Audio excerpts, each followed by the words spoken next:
Ladies and gentlemen, the President of the Republic of the Philippines, President Rodrigo Roa Duterte.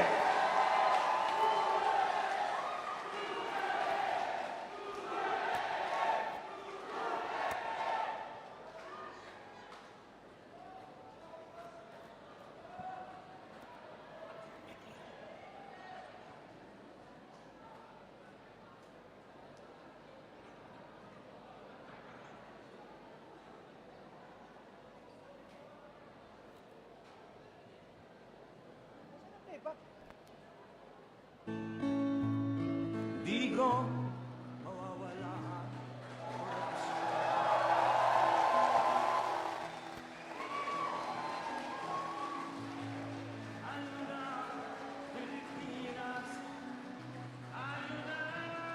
Everyone, please remain standing for the Philippine National Anthem.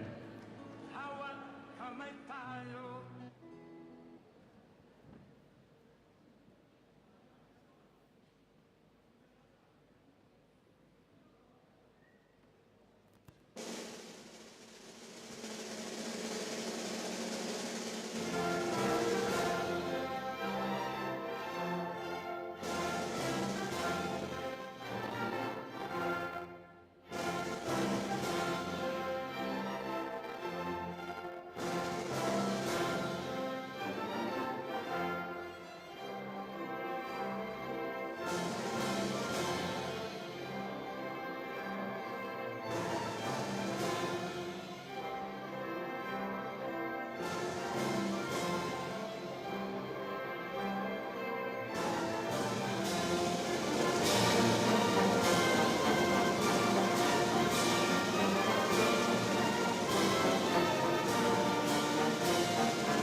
Please be seated.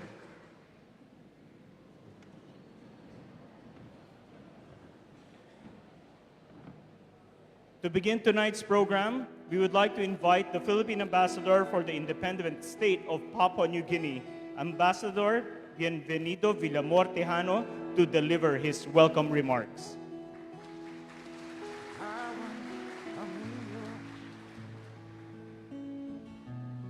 Para sa pagbabago. Magandang gabi po sa inyo lahat, mga kababayan. At una sa lahat, gusto kong batiin ang ating mahal na Presidente ng mainit na pagbati dito sa ating kalagitnaan.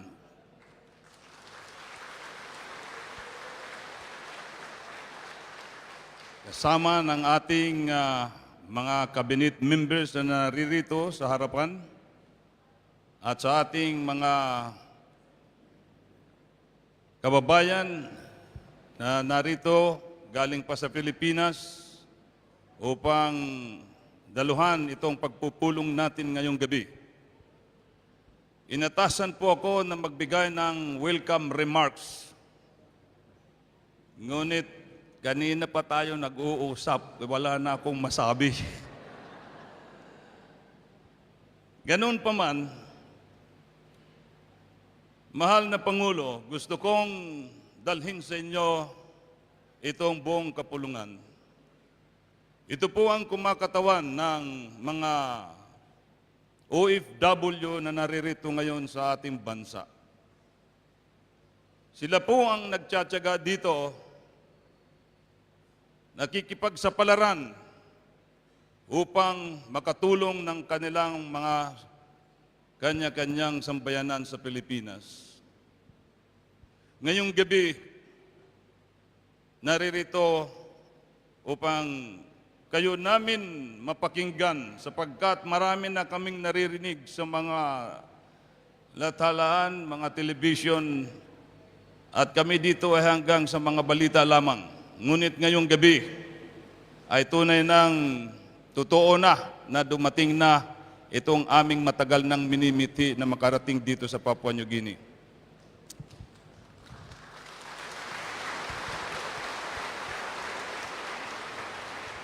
Hindi ko masyadong pakakahabaan itong aking remarks kasi kanina pa tayo nag-uusap eh. Na dapat it would be unfair also if I will not tell our President that this Filipino community there has been doing a great job in this country, so much so that the relationship between the Philippine community and the government of Papua New Guinea has been brought to a higher level. And that's why I congratulate our Filipino community that are here today. In fact, itong ating mga kababayan dito ay isa ito sa mga swerte na mga namamasukan sa ibang bansa. Sapagkat, sir, pasimple-simple lang ito sila, pero mga milyonaryo yan. Ayun ay madali lang kitahin dito ang 100,000. 100,000 times 15, 1.5 million na. Kaya simple lang ang buhay namin dito, sir. Ngunit, isang kagalakan namin na kami nakakatulong sa ating bansa. So lastly, let me introduce myself to welcome each one of you. My name is Bienvenido, meaning welcome. This is in Spanish language, and I also extend this welcome to our dear Mayor, our President, and our Cabinet member. Thank you very much, and God bless you.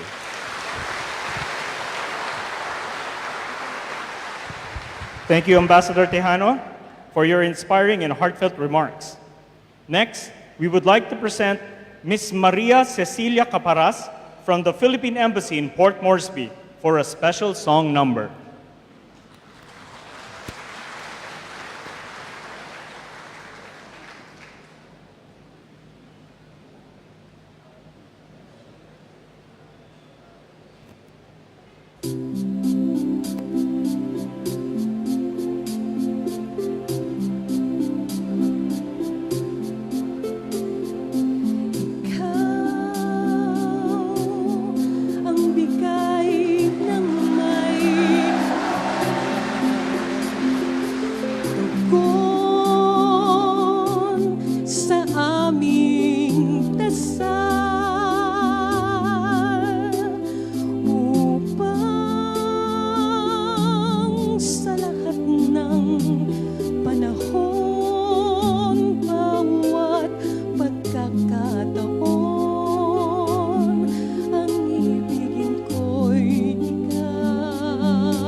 ng aking galaw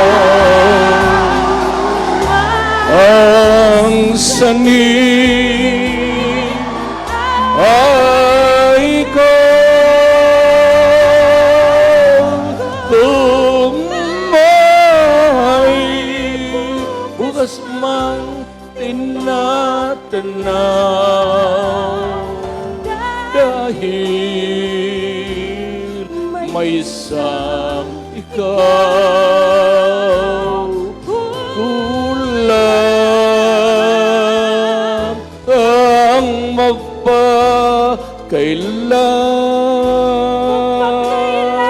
paman upang bawat sandali ay upang mulit muli ang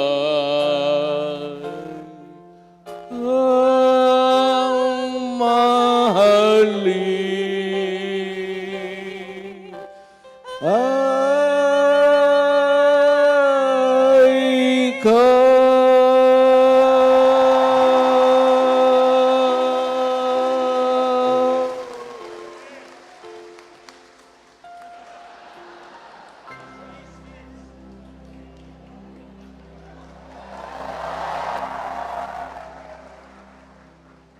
Thank you, Ms. Caparas.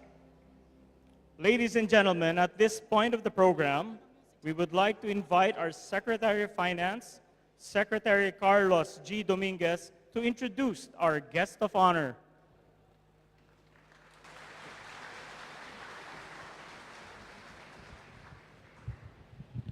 Ladies and gentlemen, I didn't bring my -1, so I cannot sing.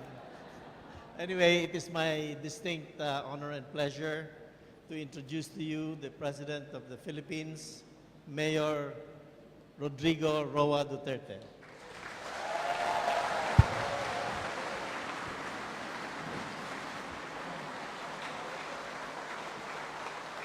Salamat po.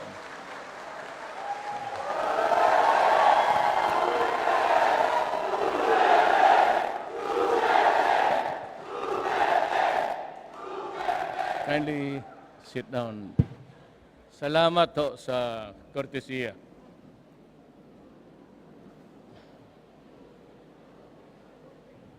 First of all, dapat kong pasalamatan si Prime Minister Peter O'Neill. Went to Davao twice, I think, just to extend the invitation for me to be here with you tonight and maybe tomorrow. I'd like also to greet Alan Bird. Sir, thank you for allowing us to visit your country.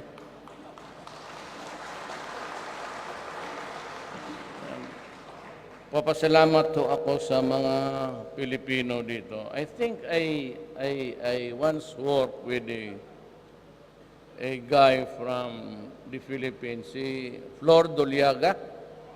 Are you here?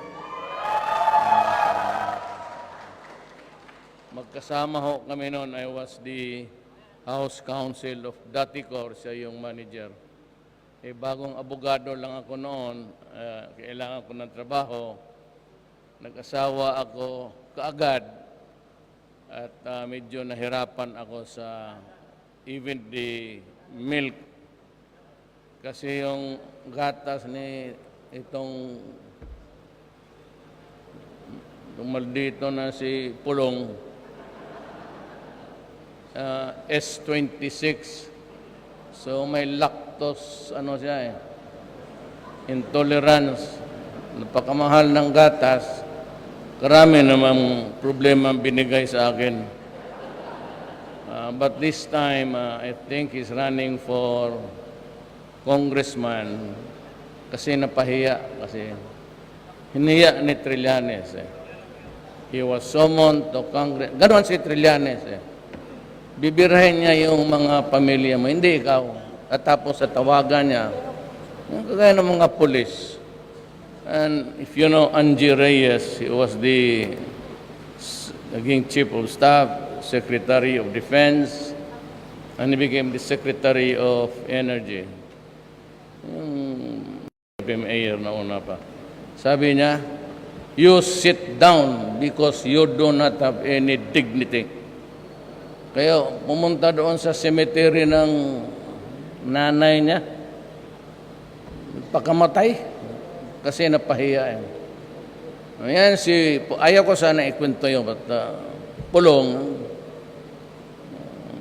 ang ano niyan, gaganti talaga yan. He will be running for congressman. Tabla sila dyan. Sabi ko, bang kaaway man kayo ni Trillanes, pagdating ninyo sa Congress, magbarilan kayo. At mamatay ka, well, lilibing kita. Pero that's how it is. Ito naman si Trillanes, be careful with Magdalo. Be careful of yung partidong Magdalo. Ito yung mga rebuilding sundalo na nagkalat dyan sa Makati, pati sa Peninsula. And they destroyed everything. Parang ISIS ang mga buang. Wala siya kundi to kill, maghamon, magbastos. Be careful again with military. Ilalo na yung mga rebelde tapos na-rehab because they were extended pardon by Aquino. Ayun. So they became in a sort of invincible na pumasok na sa isip yung, well, I can do anything I want because I did the worst in my lifetime and yet I'm still here being a senator. Be careful with those guys. Maniwala kayo. Take it from me. Ako wala na yan. This is my last chapter. I cannot run again. I'm limited to 6. I'm halfway through. So, ang akin is just to take care of my country. The guy that introduced me, Sonny Dominguez, kababata ka lang kami niyan. Kayong mga taga Davao, sa Matina. He used to be the valedictorian. Kindergarten kami hanggang nag-college na. Kaya you have the best of the best, and I know him. Kababata ko nga siya, ang average niya is 95. Noong second year kami, napaalis ako sa Ateneo, di Davao. Simula noon, 75 lang. Hanggang ngayon. Ayun lang ang kaya ko eh. Ito naman si Andanar, graduate from the United States. Mon Lopez is an entrepreneur. Talagang bright to. Hinintay ko talaga ito bumalik from somewhere because I wanted him to be the trade secretary. Mahusay talaga to. Yung mga small, medium industries, kaya gumagana ang bayan natin. Hindi lang natin madali-dali. You know, I would like just to tell you something. Ito bang Pilipinas, mataas ang inflation.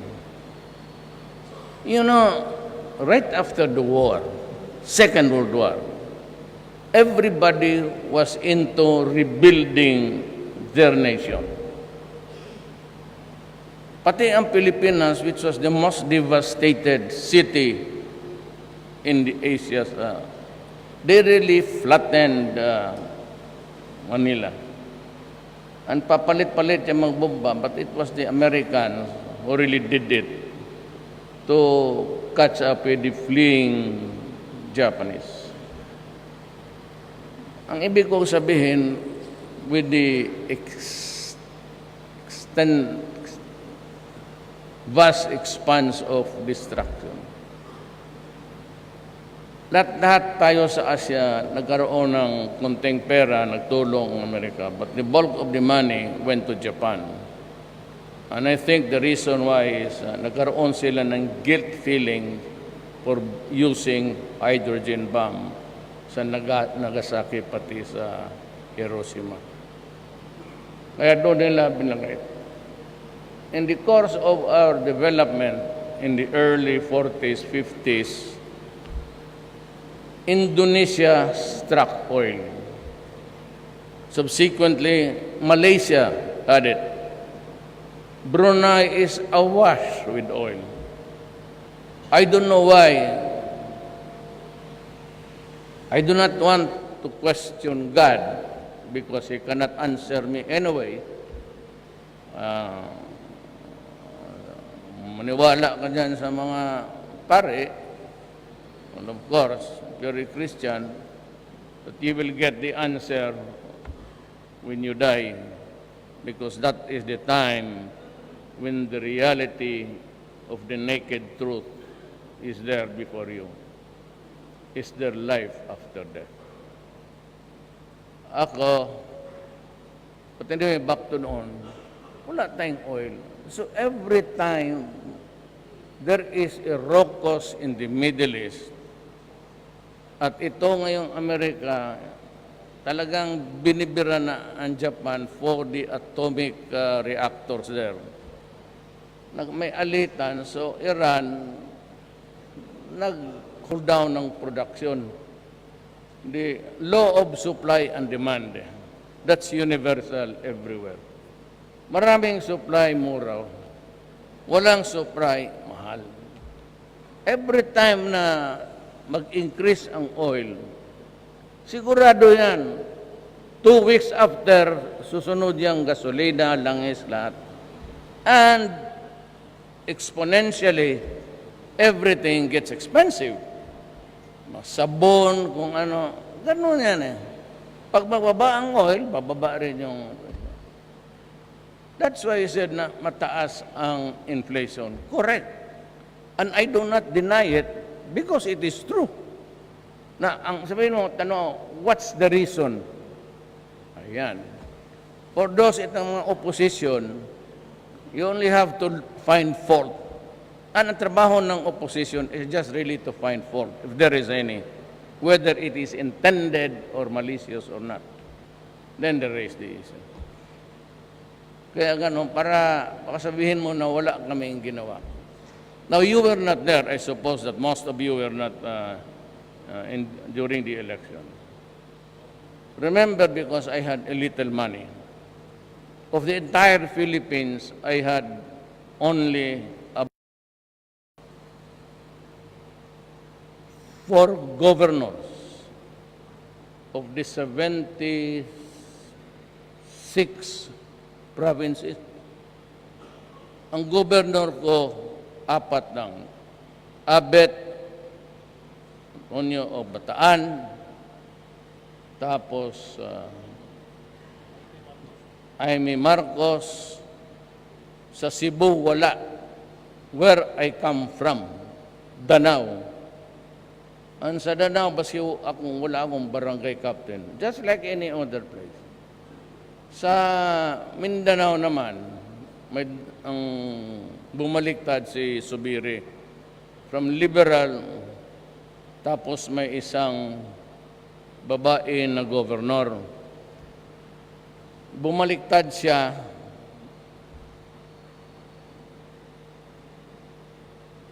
ewan ko kung bakit bumaliktad siya.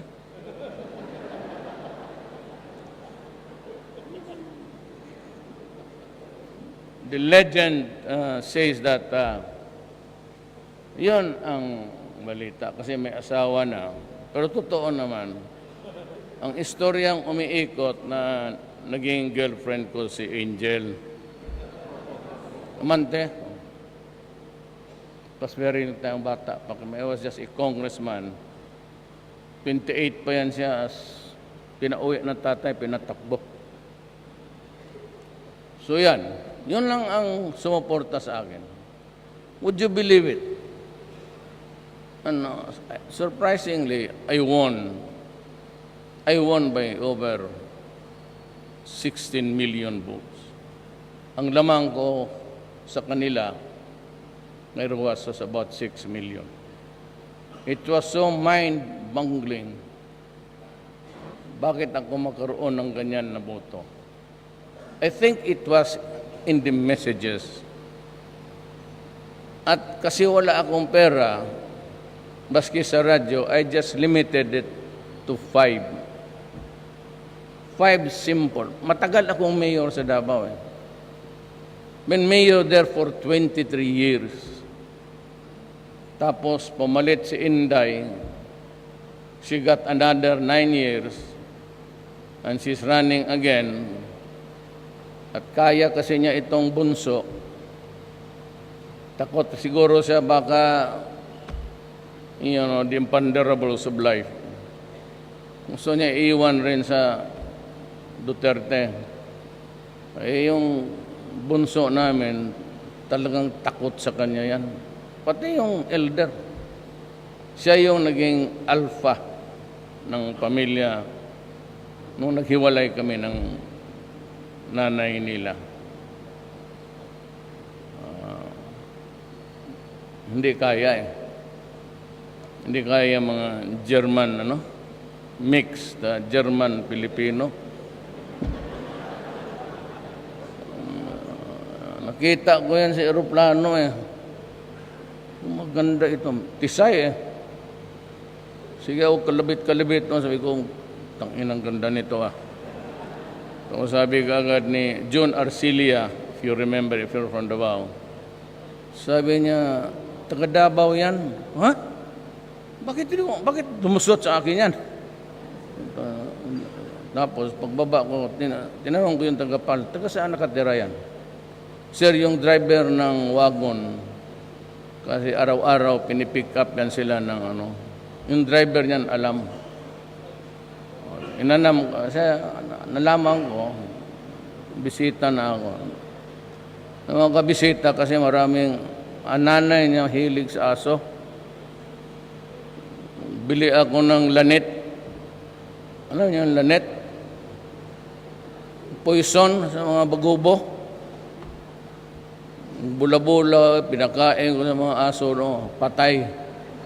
Namatay lahat aso, pasok na ako. Ang karibal ko hindi tao aso, ang mga putang eh. Ngayon, ayan ang istorya dyan.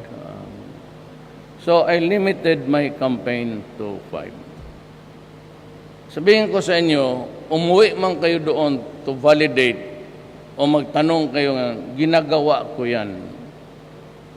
Alam ko na imposible na you call upon the heavens to go down and to kneel before you, yung mga saints of what you'd like to have. Posible yan. So, I limited myself at ginagawa ko. Nabi ko, I will try to stop corruption. Lahat, 2 months early, I fired a cabinet member during a cabinet meeting for lying. May tinatanong ako sa kanya, did you consult your legal office? Sabi niya, no. Sana naman, tinulak niya yung cellphone niya, yung cellphone mo. Kalagay doon, this guy is lying. Gano'n.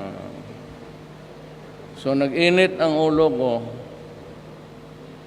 because I should trust him. At saka, baski na hindi ko kababata, nobody would voice the lie like that. Nag-init ang ulo ko, sabi ko. And since then, marami na ako. Until now, and when I go back, meron na naman. Talagang tanggalin kita. Sorry na lang. May marami akong kaibigan na sumali sa akin even during the time when I was first elected mayor in 1988. Would you believe it? Ang naasar ako and what pisses me off, yung style ba na road, tumakbo ka na. Kasi ang bayan natin, wala talaga mo na kaganon-ganon. Akala mo naman, the crusading saints of the country, only to be the first to commit. Isang buwan pa lang, pumunta na ng Europe, Australia, putang. So lahat ng nakita ko na travels more than 5. May mga director, kitang record, Climate Change Conference, San Francisco. Climate Change Conference, Johannesburg, Africa. Climate Change, Brazil. Climate Change, Australia. Ano ito? Sir, mga anong natutunan mo? Ang bagyo mamaya will hit landfall.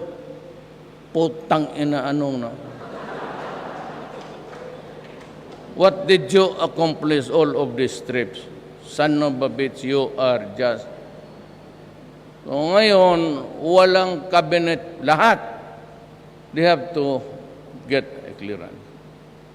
Wala na yung pati yung mga kaibigan ko. Ayaw ko na lang, ba't kung masundan ninyo, yun sila in succession. Cabinet member,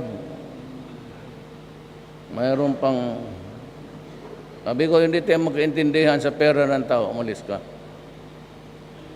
Alam mo kasi, prosecutor ako noon. I was a trial lawyer. And I've been doing trial work for 9 years. During the time of Marcos, wala pa yung ombudsman. Ang tawag noon, tanod bayan. So I was one, ibig mong sabihin, titindig rin ako doon, babasahan ako ng demanda. Tapos tatanong ka, guilty or not guilty. Kaya stricto talaga ako. Saka maawa ako sa bayan ko. Ako, magtanong kayo ng taga-Davao. Nandiyan man si Dulyaga. Long-time residence ako. Kayong mga taga-Davao. For the 23 years and the 4 years that I was a congressman and the 4 years, at 3 years rather, 3 na yun. I was the vice mayor of my daughter. Ito namang Inday na ito, bantay kayo dyan, sinabi ko, yung binugbog yung sheriff, ganon ka, maldita yan. Kaya na pag nagsalita, tahimik na lang ako. Alam mo, si Pinyol, si valedictorian sa klase. Papalay-palay lang yan. Panelo is an outstanding sartorial. Yung mga attire ang tumindig ka sa parang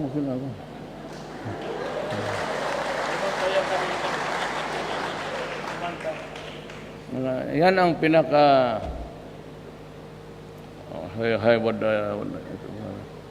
avant-garde. The avant-garde sa cabinet. Kami, t-shirt mo lang. Uniqlo lang yan, no? Komportable man ako nito. So, ganon. Tapos, ang sinabi ko sunod, tatapusin ko itong droga. When I was mayor, I said, when I first won, I am going to build a city. Not a rich city. We do not have the money. Not really a beautiful city, kung aesthetic lang, it's older. But I will build a city that is just comfortable for everybody. So yun. At sinabi ko, kung nandyan na yung syudad na yan, do not destroy my city because I will kill you. Do not feed our children with shabu and drugs. Do not destroy the only assets that we have. Kasi putang ina, papatayin ko talaga kita. At ang tinuturo ko, who gave you the right to deprive us of our universal happiness? Bakit sino ka ba? Sisirain mo ang mga pamilya namin. Kami wala, kami. Ayan na, kami dalawa ni Flor Dulyaga. I was just the house counsel at that time. And the Volkswagen that I had was karag-karag. Talagang yun lang ang means of transportation ko. Tapos, ang mga anak ko, papaaralin ko. That's the only thing that I can leave them to enable, well, the three to survive the tomorrows of their life. Ngayon, nung pagtanda ko, lalo na itong mga sundalo, pulis, sundalo, ayan, pulis yan. Yung dalawang doon, mga kapgo lang yan. Isa yung aide ko. Tumindig ka nga. Yan ang aide ko. Tapos ang protocol ko, tumindig ka nga, igan.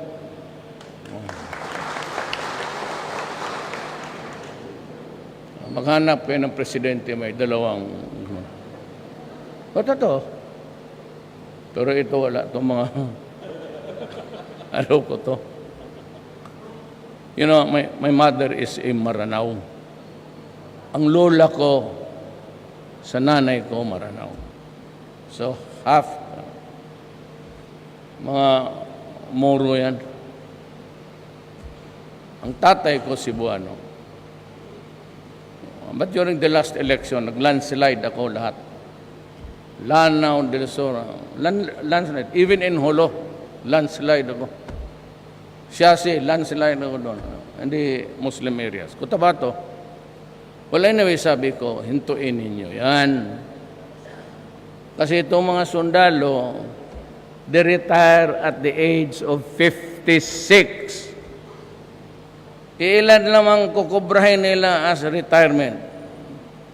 Palagay mo na may 1.5, 1.8.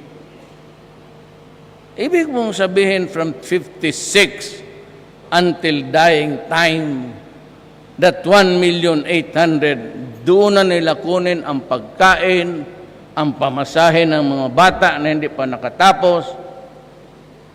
Sino ang magbili ng oxygen nila? Kasi kung 1.8, yun na yun ang makuha nila. Sinong magsubo sa kanila ng lugaw? Hindi na nila kaya. Ako, sino magbili ng kabaong ko? Sinong maglibing sa akin? At sino ang magbili ng oxygen para humaba lang naman ako ng 2 o 3 araw? Ang ayaw ko sa lahat, marami tayong mga kababayan na sa Middle East. They are there to work for their families, to enable them to send the children to school. Now, I am not trying to be a generic here. Hindi naman lahat. But there are tribes in the Middle East which allows you to rape your slave or your paid servant. Allowed talaga yan. Kaya it's not new to me na marinig ko na ano. All we have to do is to respond and take care and just act whatever there is that we can do for our fellow men. Kaya lang nung isa yung sa nalagay sa freezer, talagang pumutok. Ang sama kasi ng bunganga ko talaga pag putang ina kayo. Lahat na minura ko. Takbo-takbo yung ambasador nila. Sabi ko, you better stop that idiotic of allowing your... Just imagine, they endure rape, cruelty, pinagkahampas ng hose, pinagpapalo ng frying pan, and yet they stay there for 3 to 4 years, send the money back. Alam mo yan sa Tondo, pag nalaman, maliit na lugar pardon the word, wala namang mga bata dito. Tatangang sasalsalin yung bata hanggang bumigay. So ang parents keep on sending the money. You know, ang pamilya, if they lost a mother who's going abroad to work and endure human degradation, that family is not functional pag walang nanay. Ngayon, pag ang tatay pati magtrabaho sa labas, that family is totally dysfunctional. Iiwan lang yung anak doon sa kapatid, worse doon sa mga kapitbahay, sa lula na matanda na. So there is no supervision at all. Bastos man ako na pagkatao, pero hindi mo ako matalo in terms of high morality. Huwag lang yung putang ina kasali ko. Inasanay ako Kaya, pagdating niyan, trabaho sila, pag-uwi nila dito, ang abutin nila is very tragic. Hindi nakatapos ang bata, nagkalat, yung babae, buntis, sino-sinong lalaki. Pag ginanon mo, putang ina, maubos ang ngipin ko niyan, papatayin talaga kita. Tatablahin kita. Bakit mo ginawa yan sa kapwa mo tao? Let's say kayo. Human rights.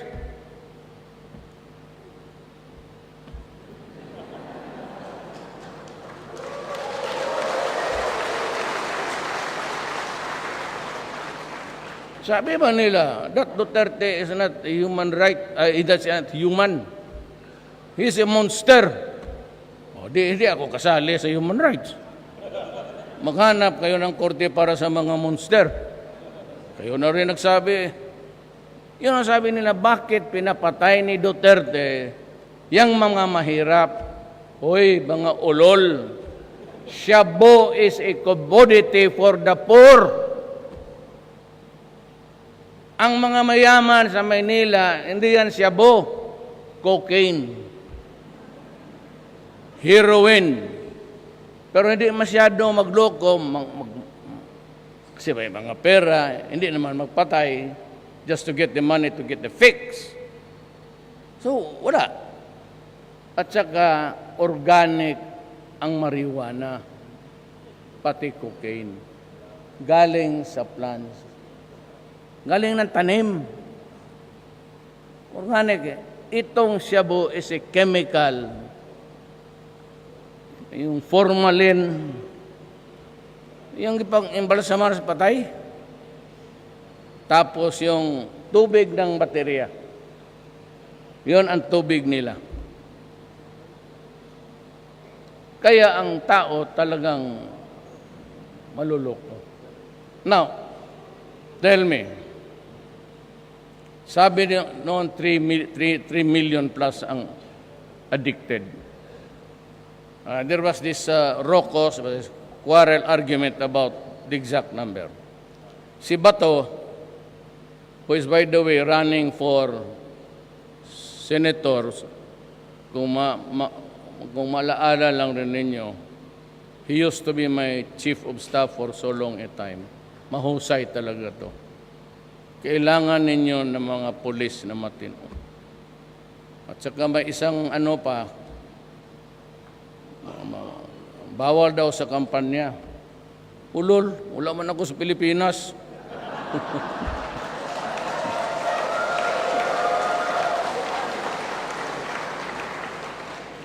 Criminal laws are jurisdictional.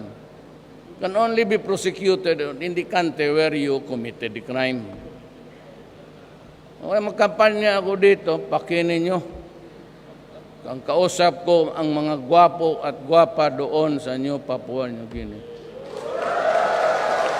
Totoo man.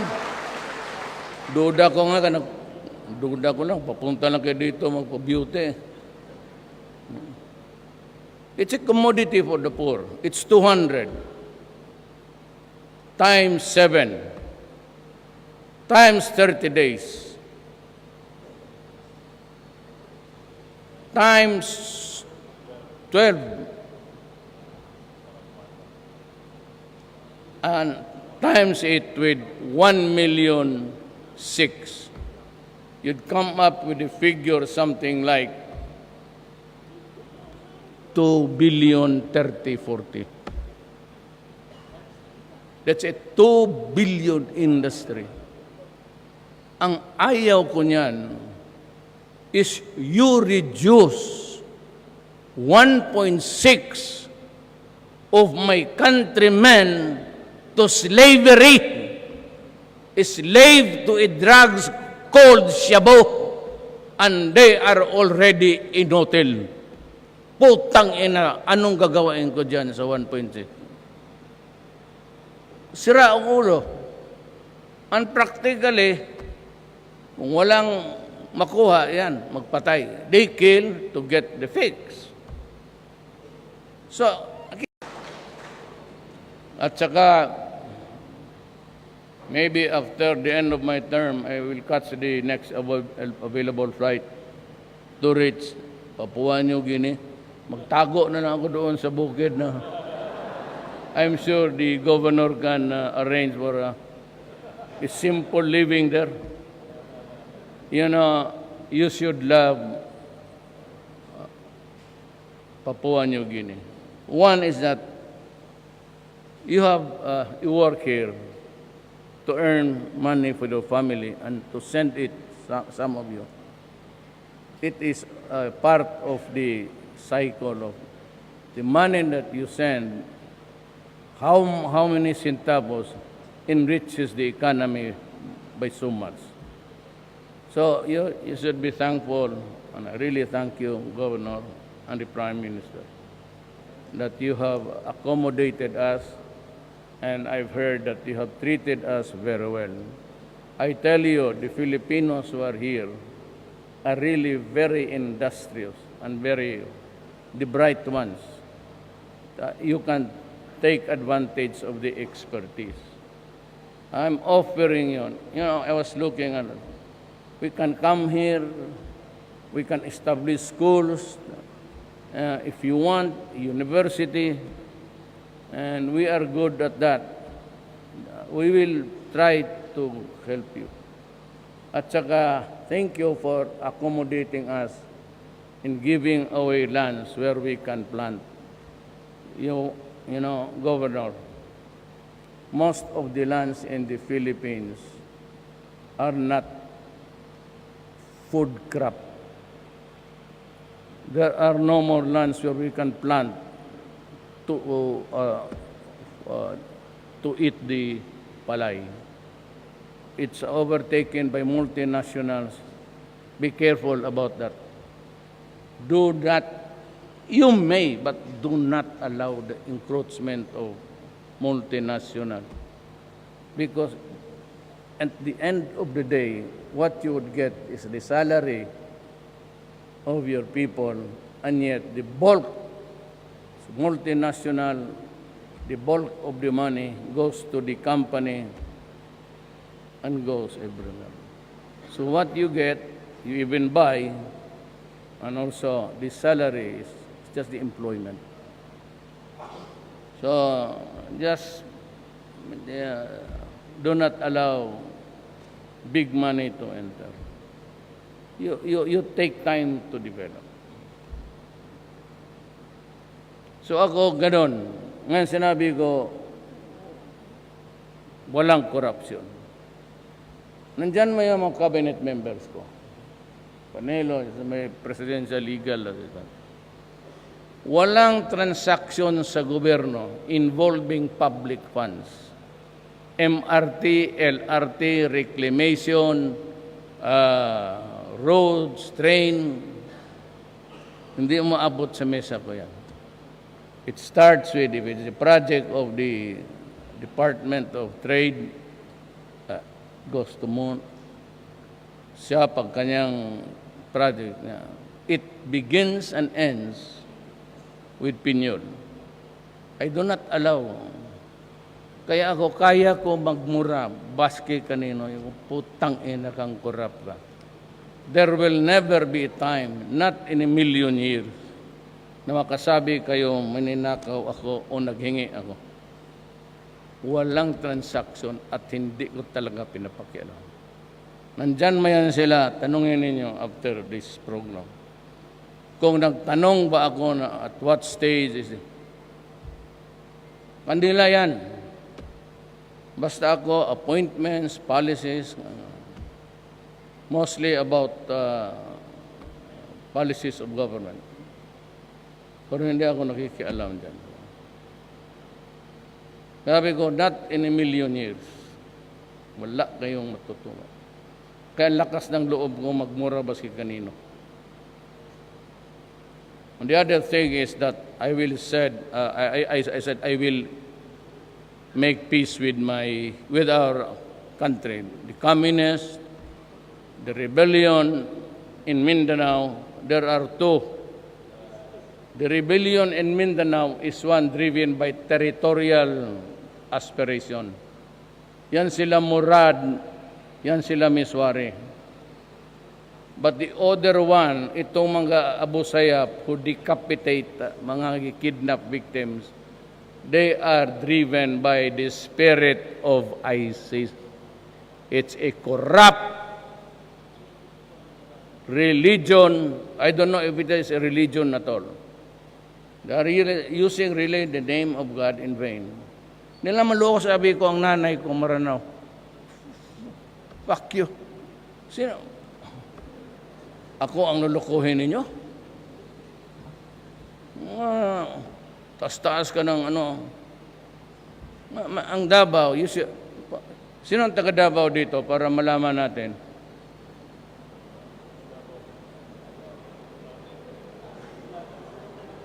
Pag magbakasyon kayo, kasi marami naman talagang pera na ipon dito, try to go to Davao.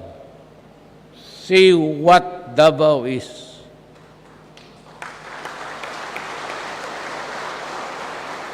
Sa Davao, everything closes at 12 o'clock.